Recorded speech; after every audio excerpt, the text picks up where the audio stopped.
योगायोग की काय? सांगलीत हजारोंचा एल्गारात धर्मेंद्र प्रधान यांच्या राजीनाम्याची जोरदार मागणी झाली आणि धर्मेंद्र प्रधान यांचा अखेर राजीनामा झाला। दिल्लीतील जंतर मंतर येथे विद्यार्थ्यांवर झालेल्या कथित अमानुष लाठीमाराच्या निषेधार्थ आणि केंद्रीय शिक्षण मंत्री धर्मेंद्र प्रधान यांच्या राजीनाम्याच्या मागणीसाठी आज सांगलीत भव्य निषेध मोर्चा काढण्यात आला। या मोर्चाला सर्व स्तरातील नागरिकांचा उत्स्फूर्त प्रतिसाद मिळाला। दिल्लीच्या जंतर मंतर येथे आंदोलनादरम्यान विद्यार्थ्यांवर झालेल्या कथित लाठीमाराच्या निषेधार्थ आज सांगलीतील विश्रामबाग चौकातून जिल्हाधिकारी कार्यालयापर्यंत निषेध मोर्चा काढण्यात आला। या मोर्चामध्ये सर्व जाती धर्मातील तरुण, महिला, ज्येष्ठ नागरिक, शालेय विद्यार्थी आणि महाविद्यालयातील विद्यार्थिनी मोठ्या संख्येने सहभाग घेतला। आंदोलनकर्त्यांनी हातात फलक घेऊन इस्तीफा दो धर्मेंद्र प्रधान इस्तीफा दो अशा जोरदार घोषणाबाजी करत केंद्रीय शिक्षण मंत्री धर्मेंद्र प्रधान यांच्या राजीनाम्याची मागणी केली। जिल्हाधिकारी कार्यालयासमोर पोहोचल्यानंतर आंदोलनकर्त्यांनी केंद्र सरकार विरोधात जोरदार घोषणाबाजी केली। विद्यार्थ्यांनी न्याय मिळावा आणि जबाबदारांवर कठोर कारवाई करण्यात यावी अशी मागणी यावेळी करण्यात आली।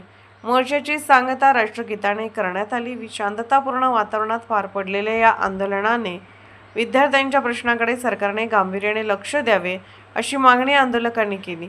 यावेळी जमलेल्या सर्व आंदोलकांनी तर सांगलीतील आंदोलन झाले आणि योगायोग की काय? अखेर धर्मेंद्र प्रधान यांनी आपला राजीनामा दिला।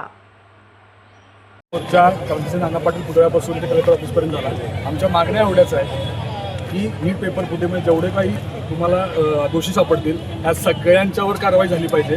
त्याचबरोबर धर्मेंद्र प्रधानांनी राजीनामा दिला पाहिजे।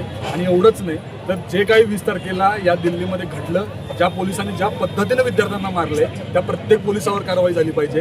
आणि त्याचबरोबरीनं ह्या सगळ्या गोष्टीचा निषेध करायसाठी इथं आलेलो आहे। आम्हाला धर्मेंद्र प्रधानांचा राजीनामा हा झालाच पाहिजे। त्याचबरोबर महाराष्ट्रामध्ये TET पेपर फुटी झाली, त्यामुळे महाराष्ट्र शिक्षण मंत्र्यांचा देखील राजीनामाची मागणी आम्ही निकाल करतोय आणि याचा आम्हाला लवकरात लवकर न्याय मिळेल। या आंदोलनादरम्यान ज्या ज्या विद्यार्थ्यांचे गुन्हे दाखल झालेले आहेत, चुकीचे आणि खोटे गुन्हे दाखल केले आहेत, हे सगळे गुन्हे या विद्यार्थ्यांच्यावरून मागं घ्यावं। तुम्ही विद्यार्थ्यांच्या जीवाशी आणि भविष्यात खेळू नये असं आम्ही सरकारला विनंती करून सांगायला इथं आलो।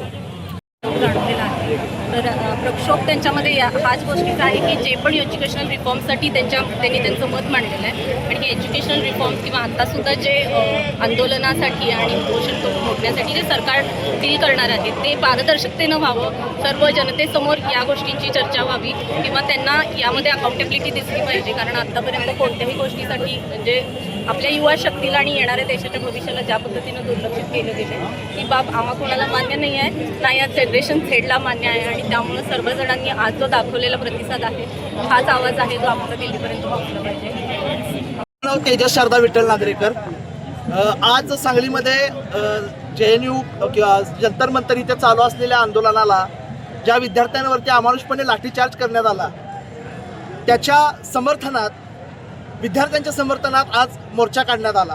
ह्या मोर्चांच्या आमच्या मूळ मागण्या होत्या की शिक्षण मंत्र्यांनी राजीनामा दिला पाहिजे, विद्यार्थ्यांवरती जे गुन्हे दाखल झालेत ते गुन्हे मागे घेण्यात यावेत। पण मला आवर्जून तुम्हाला सांगायला वाटेल की आज सांगलीमध्ये सर्व सांगलीकरांनी, सर्वच वयोगटातील लोकांनी, सर्वच वर्गातील लोकांनी आम्हाला उत्स्फूर्तपणे पाठिंबा दिलेला आहे। आम्हाला वकिलांचा खास करून पाठिंबा होता, सर्व डॉक्टरांचा आम्हाला पाठिंबा होता। खास करून आमच्या मोर्चामध्ये पोलीस प्रशासनाने आम्हाला खूप चांगल्या पद्धतीने मदत केलेली आहे। त्यामुळे मी सर्व सांगलीकरांचा, सर्व विद्यार्थ्यांचा धन्यवाद मानतो।